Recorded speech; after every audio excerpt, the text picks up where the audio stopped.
Bismillahirrahmanirrahim. Assalamualaikum warahmatullahi wabarakatuh. Alhamdulillah, assalatu wassalamu ala rasulillah wa ala alihi wa ashabihi wa mawalah. Segala puja dan puji hanyalah milik Allah subhanahu wa ta'ala. Salawat dan salam semoga senantiasa tercurah kepada Rasulullah sallallahu alaihi wasallam dan seluruh pengikutnya hingga akhir zaman. Bapak Ibu yang dirahmati Allah subhanahu wa ta'ala, seluruh orang tua, siswa-siswi Sekolah Bundian Indonesia, dan para wali santri, pondok pesantren, Bundian, dan mimbar hufaz yang saya muliakan. Kapan masuk sekolah? Kapan masuk pesantren? Pertanyaan ini terus dilontarkan ke saya oleh banyak orang tua santri. Maka saya mengatakan, wallahu a'lam.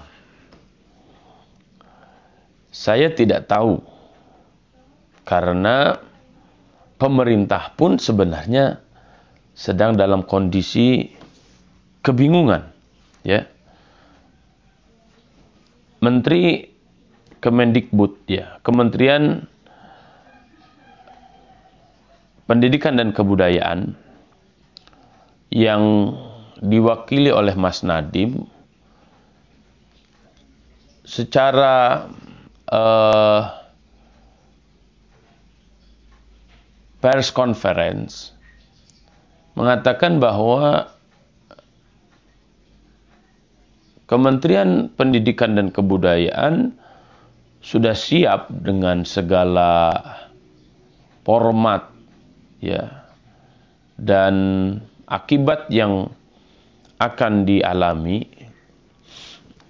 Tapi beliau masih mengatakan ini juga terkait dengan gugus penanganan COVID-19. Ya, gugus tugasnya seperti apa? Jadi ini kaitannya, masuk sekolah itu bukan hanya belajar, tapi erat kaitannya dengan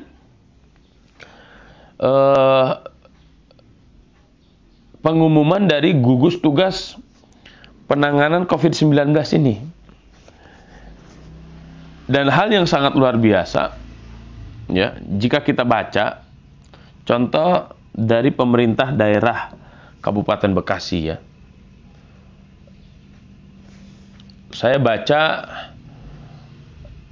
ada surat Kepala Dinas Pendidikan Kabupaten Bekasi tanggal 19 Mei 2020. Hal perubahan perpanjangan waktu belajar di rumah dan libur hari raya, ya, berkaitan dengan waktu belajar di rumah untuk peserta didik yang semula berakhir pada tanggal 26 Mei 2020 diperpanjang sampai dengan waktu yang ditentukan kemudian. Nah, ini penulisannya saja di bold ditebalkan oleh Dinas Pendidikan. Diperpanjang sampai dengan waktu yang ditentukan kemudian. Ditandatangani oleh Kepala Dinas Pendidikan Kabupaten Bekasi, Dr. Haji Carwinda MSI. Bagi saya ini sangat unik, ya. Jika anak-anak santri, ya, seluruh siswa-siswi masuk ke sekolah belum jelas kapan, sampai waktu yang ditentukan kemudian itu kan sampai kapan nggak jelas. Maka ini harus menjadi bahan pemikiran bagi seluruh orang tua dan pihak sekolah, ya. Alhamdulillah di pihak sekolah, di SBI dan di mimbar hufaz, saya terus berkoordinasi dengan seluruh tim inti, seluruh unit mulai dari TK sampai SMA, dengan pola-pola yang alhamdulillah Allah subhanahu wa ta'ala telah berikan kepada kita semuanya. Allah telah ilhamkan. Insya Allah nanti kita akan umumkan seperti apa formulasinya. Nah, pada kesempatan kali ini saya ingin fokus mengajak kepada seluruh orang tua untuk bersama-sama memikirkan situasi dan kondisi ini. Ini yang saya sebutkan dengan tantangan zaman. Orang tua, wali santri harus kembali memahami bahwa tugas dasar mendidik itu adalah orang tua, bukan guru. Maksudnya bukan guru di sekolah. Ya. Maka oleh karena itu, fungsi guru itu melekat pada orang tua. Ini kita akan kembali kepada zaman dahulu lagi, di mana sekolah itu belum ada. Ya. Di mana pesantren itu belum ada. Di mana lembaga-lembaga pendidikan itu belum ada. Maksudnya, sekolah seperti sekarang, jelas bangunan fisiknya, jelas bangunan lembaganya. Kembali lagi ke masa lalu, itu maksudnya di mana sekolah, proses mendidik, proses pendidikan itu akan kembali lagi kepada keluarga masing-masing. Ya, nah di sini tantangannya, karena semua kita sudah terinstal sebuah pemahaman yang kurang tepat. Ya, di mana jika kita ingin memiliki anak yang cerdas, anak yang soleh, tinggal masukkan ke sekolah, tinggal masukkan ke pesantren, orang tua hanya setiap bulan membayar, kemudian menerima hasil. Oh, enggak begitu sekarang. Ya. Cara berpikir seperti itu harus kita delete, bahkan sipdel, harus dihabiskan, dimusnahkan. Apa yang harus kita bangun? Yang harus kita bangun sekarang adalah kita sudah tidak lagi bisa mempercayakan pendidikan anak kita kepada orang lain, kepada lembaga, bahkan kepada pemerintah. Kita harus membangun ketahanan pendidikan itu di rumah kita masing-masing. Bapak adalah kepala sekolah, ibu adalah wali kelasnya. Ya, maka anak kita akan seperti apa ke depan ditentukan oleh bapaknya. Anak kita belajarnya apa, manajemen kelasnya seperti apa, ibu yang bertanggung jawab. Sehingga kita bisa memahami sekarang kenapa para ulama dulu menyebutkan dengan ibu itu adalah madrasah pertama. Ya, karena memang seperti itu. Berbahagialah bapak-bapak yang memiliki istri yang solehah, cerdas, ya, bisa multitasking segala macam, karena ini adalah sebaik-baiknya istri bagi seorang suami, dan ini sebaik-baiknya ibu bagi anak-anaknya. Nah, apa kaitannya nanti para orang tua dengan sekolah? Ya, ke depan semua orang tua, ya, yang tidak memiliki visi, tidak memiliki misi, tidak punya agenda-agenda aksi, dan tidak bisa berkolaborasi dengan lembaga pendidikan, dan malas untuk melihat dan mengevaluasi pola pendidikan anaknya, maka orang tua yang seperti ini, keluarga yang seperti ini akan terlindas oleh zaman. Sekali lagi saya ingin mengatakan, orang tua yang seperti ini akan terlindas oleh zaman. Keluarga yang seperti ini, keluarga yang terlindas oleh zaman. Zaman sudah sangat luar biasa mengkhawatirkan, kemudian orang tuanya masih tidak peduli, maka orang tua yang seperti inilah yang akan terlindas.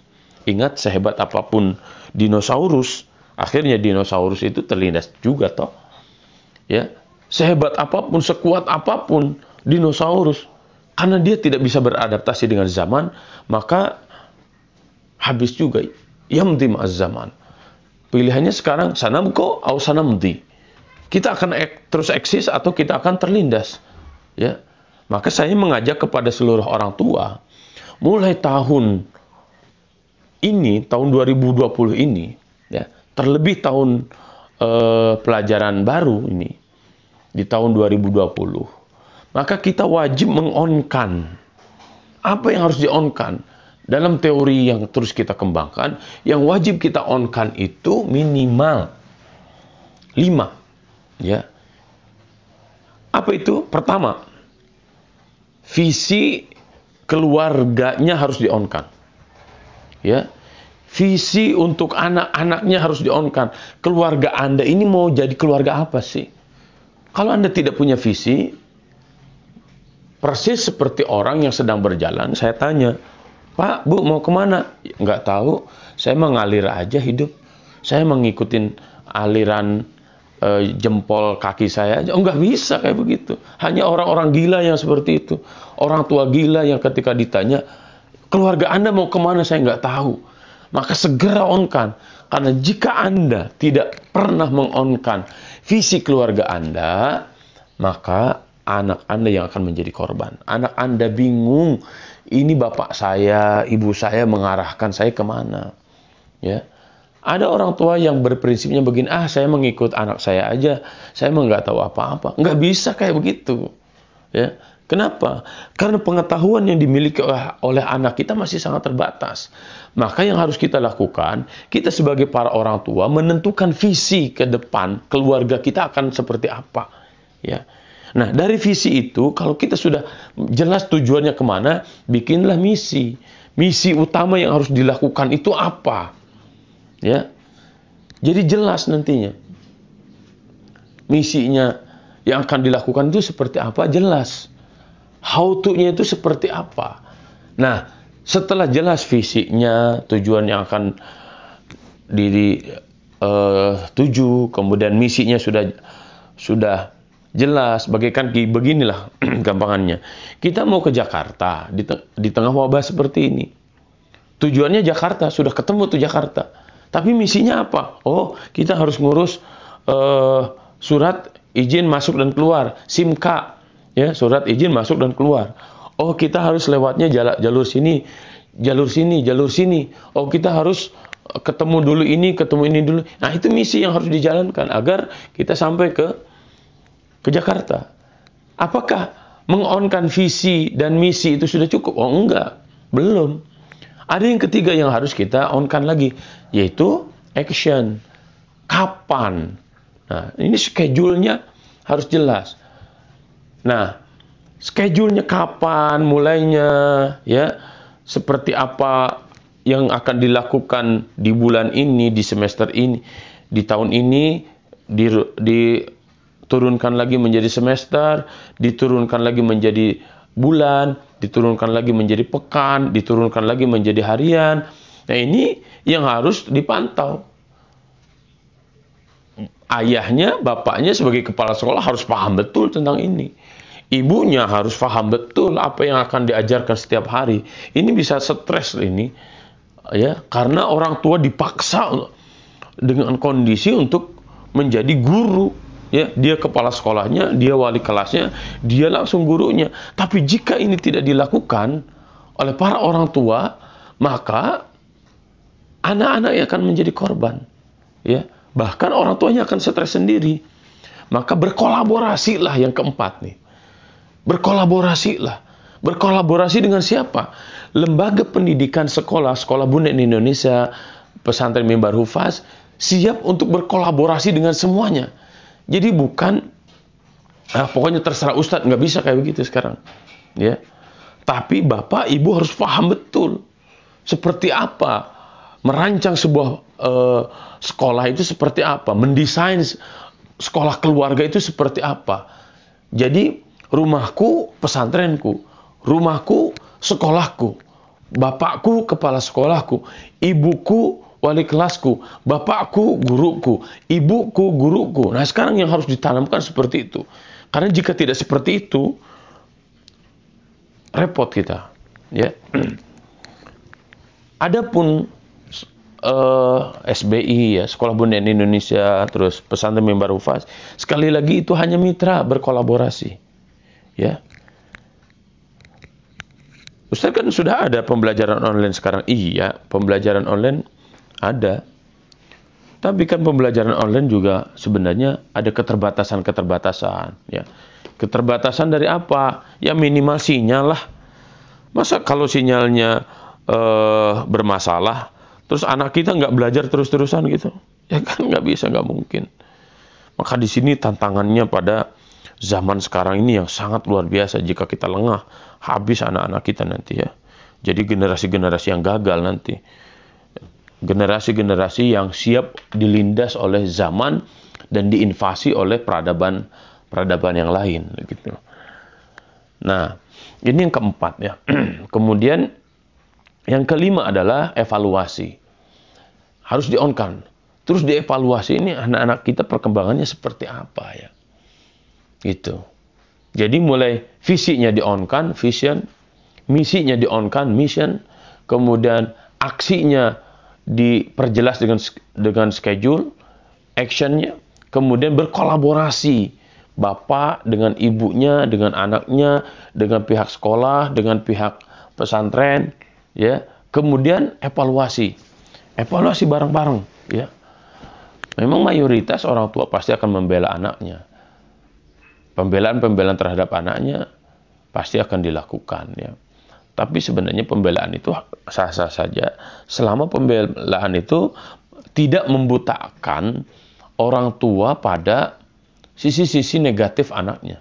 Karena kan yang biasa terlihat itu yang bagus-bagusnya saja yang dilaporkan. Padahal perkembangan yang lain juga harus dilaporkan. Nah, apa sebenarnya yang harus kita tajamkan?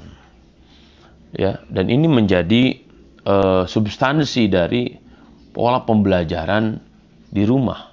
Ya. Pola pembelajaran yang harus kita kokohkan ada 4 ranah. Yang pertama adalah ranah spiritual. Imannya harus terus ditumbuhkan. Giroh Islamnya harus ditumbuhkan. Semangat perjuangannya harus ditumbuhkan. Dan ini tidak bisa tidak bisa hidup dalam hati kita, dalam hati anak-anak kita, jika tidak digenjot masalah keimanannya. Ijlis bina nu'min sa'atan. Para sahabat memiliki budaya seperti itu. Ayo duduk bersama-sama walaupun hanya sesaat. Jadi bapaknya, ibunya harus mengajak anak-anaknya, ayo nak kita hidupkan hati kita. Ayo tahajud bareng, ayo sholat berjamaah. Gitu ya, ayo saum sunnah bareng-bareng. Nah gitu, ayo tilawah Al-Quran bareng-bareng. Dan ini membutuhkan kekuatan keteladanan dari seorang ayah dan seorang ibu. Kalau tidak ada keteladanan, maka sekali lagi Anda akan mendidik anak Anda, saya akan mendidik anak saya dengan penuh kegagalan. Na'udzubillah min zalik. Yang kedua adalah intelektual. Intelektual kita sudah bagi menjadi ada yang basic, ada yang spesifik.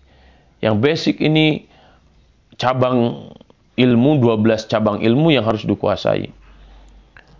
Yang spesifik itu yang akan menjadikan anak-anak kita ahli apa. Ya, tinggal dikoneksikan nanti. Jikapun kita bukan ahli dalam 12 ilmu, atau kita juga tidak mengerti anak kita harus menjadi ahli apa. Nah, ini fungsinya kolaborasi. Ya, terus konsultasi, terus diskusi dengan lembaga pendidikan, ya, dengan SBI, dengan Mimbar Hufaz, terus menerus dilakukan. Jadi jangan sampai ada bapak yang tidak pernah komunikasi dengan kepala sekolah. Ada seorang ibu, ada seorang ayah tidak pernah komunikasi dengan bidang kurikulum, tidak pernah komunikasi dengan bidang kesiswaan, tidak pernah komunikasi dengan direktur, tidak pernah berkomunikasi dengan saya sebagai ketua yayasan. Ini rugi. Ruginya bukan hanya buat bapak ibu, tapi rugi buat semua. Karena kita tidak akan pernah terjalin ikatan jiwa, ikatan pemikiran yang akan menjadikan kita menjadi sebuah gerakan peradaban yang memberikan solusi bersama-sama kepada zaman yang serba sulit seperti ini. Nah, yang ketiga ranah yang harus kita cakup adalah leadership. Melatih agar anak-anak kita menjadi para pemimpin. Ya, menjadi leader, bukan follower. menjadi imam, bukan menjadi makmum. Ya, tanggap dalam segala sesuatu, dilibatkan dalam segala sesuatu sehingga seimbang antara hatinya, pikirannya, dan juga keterampilan hidupnya, diasah semuanya. Ini yang saya sering sebutkan dengan 3H, ya. Heart, head, hand. Hatinya, pikirannya, dan handnya, tangannya. Ya. Kalau istilah Kementerian Pendidikan Jawa Barat itu bener, pinter, singer gitu. Ya. Bener, pinter, singer. Benernya berkaitan dengan hati, heartnya, pinternya berkaitan dengan akalnya, intelektualnya. Nah, singernya itu berkaitan dengan apa? Handnya, keterampilan hidupnya. Nah, yang keempat adalah entrepreneurship, ya, jiwa wirausaha. Jika dulu ya semua anak-anak akan sekolah, pergi sekolah, minta uang jajan segala macam. Kalau sekarang anak-anak itu sudah tidak lagi cocok dengan seperti itu. Bukan dikasih jajan, tapi barang-barang dilibatkan oleh orang tua.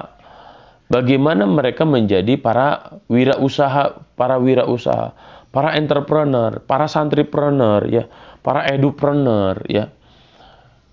Sehingga mereka mau sekolah itu bukan lagi dibiayai oleh orang tua, tapi mereka sudah bisa mencari uang sendiri. Hebat kan sebenarnya pendidikan yang dilakukan oleh Nabi Muhammad SAW. Nabi SAW itu seorang yatim, sudah ditinggalkan oleh ayahnya sejak dalam kandungan, ditinggal oleh ibunya ketika usia yang sangat anak-anak, ya, 6 tahun sudah ditinggalkan oleh ibunya. Tapi Nabi Muhammad SAW menunjukkan kepada kita semuanya sebuah pola pendidikan entrepreneurship. Beliau menggembala, beliau menjalankan usaha yang lain sampai beliau dewasa, berkongsi, bekerja sama dengan Khadijah radhiyallahu anha, mendagangkan barang dagangannya, ya, sampai beliau wafat dengan investasi yang sangat banyak, dan beliau sudah wakafkan, sudah infakkan, sudah berikan ke umat ini untuk perjuangan Islam. Jadi beliau tidak miskin, beliau sangat kaya karena memang entrepreneurship-nya sudah sangat terlatih sejak kecil. Nah, anak-anak kita jika hari ini hanya sebatas diberikan jajan, uang jajan, tidak dilatih jiwa wirausahanya, maka bisa jadi anak-anak kita nanti seperti sekarang, ya, generasi yang mencari kerja, melamar kerja, padahal sekarang peluang-peluang bisnis secara online itu sangat luar biasa. Nah, ini pula yang harus menjadi perhatian KBI, ya. Bagaimana KBI itu bukan hanya sekedar mengkoneksikan bersama para guru, ya, tapi juga mengkoneksikan seluruh orang tua. Di SBI sudah kita bikin grup konsolidasi, ya, tapi sampai hari ini saya belum lihat pola konsolidasi yang dilakukan oleh para ketua KBI dari mulai TK sampai SMA itu belum terlihat juga. Ini juga yang menjadi catatan penting saya bagi tim KBI, ya, Keluarga Bondan Indonesia, yang mayoritas ibu-ibu. Bapak-bapaknya kemana? Padahal sekarang kita sedang menghadapi tantangan zaman yang sangat sulit sebenarnya. Di Mimbar Hufaz sudah ada wali amanah. Saya katakan wali amanah agar memang amanah, betul-betul amanah dengan apa yang Allah Subhanahu wa Ta'ala berikan kepada kita sekarang. Dan saya sangat berharap, ya, baik di KBI ataupun di wali amanah, semuanya bergerak bareng-bareng, tidak nafsi-nafsi, ya. Jadi grup itu kosong, grup itu sepi, ya. Kalau tidak ada dari Las atau dari saya, sangat sepi. Padahal kita sedang dalam kondisi terancam ini. Anak-anak kita sedang dalam kondisi bahaya. Jika kita tidak ada diskusi, maka matilah kita semuanya. Persis seperti dinosaurus, kita adalah orang-orang hebat, tapi karena kita tidak mampu beradaptasi dengan zaman, maka akhirnya dinosaurus hanya tinggal kenangan. Kita adalah orang-orang hebat. Bapak-bapak, ibu-ibu adalah orang-orang hebat yang sangat luar biasa. Tapi jika kita tidak bisa bersinergi, jika kita tidak bisa berkolaborasi, maka kita semuanya akan terlindas oleh zaman. Maka pilihannya dua hari ini. Kita tetap eksis dengan bekerja sama bagaikan kepalan tangan yang terdiri dari jempol, telunjuk, jari tengah, jari manis, dan jari kelingking bersatu, berkolaborasi, bersinergi, atau kita hanya akan menjadi orang-orang hebat sendiri-sendiri, one man show, ya, superhero. Maka tunggulah kehancuran kita bersama-sama. Maka saya mengajak, mari membangun super team, bukan superman, ya, bukan super girl, karena memang zaman kita sekarang adalah zamannya kolaborasi, zamannya bersinergi agar kita bisa selamat di tengah badai wabah, di tengah gelombang yang terus menghantam lembaga kita dan kehidupan kita. Kita bisa eksis sebagaimana dulu Nabi Nuh alaihissalam mengajak kepada seluruh umatnya, irkam ma'na, mari berlayar bersama bahtera kami. Sekolah Bunyan Indonesia, Pesantren Mimbar Hufaz, berjuang bersama-sama menghadirkan generasi cerdas beradab untuk mengganti generasi-generasi masa lalu. Kita songsong generasi masa depan dengan penuh keimanan, dengan penuh ilmu pengetahuan, dengan penuh keterampilan, dan penuh dengan sinergi. Sinergi is power. Jika hari ini kita ada pada titik nadir kemunduran, ya, yakinlah bahwa tidak akan pernah terbit mentari di ufuk timur kecuali setelah malam gelap gulita. Barakallahu fikum, wallahu a'lam bissawab, wallahu al-muwaffiq ila aqwamit thariq, wallahu ya'khudhu bi aydina ila ma fihi khairun lil islam wal muslimin. Nasrun min Allah wa fathun qarib, billahi fi sabilil haq. Subhanakallahumma wa bihamdika, nashhadu an la ilaha illa anta nastaghfiruka wa natubu ilaik. Wassalamualaikum warahmatullahi wabarakatuh.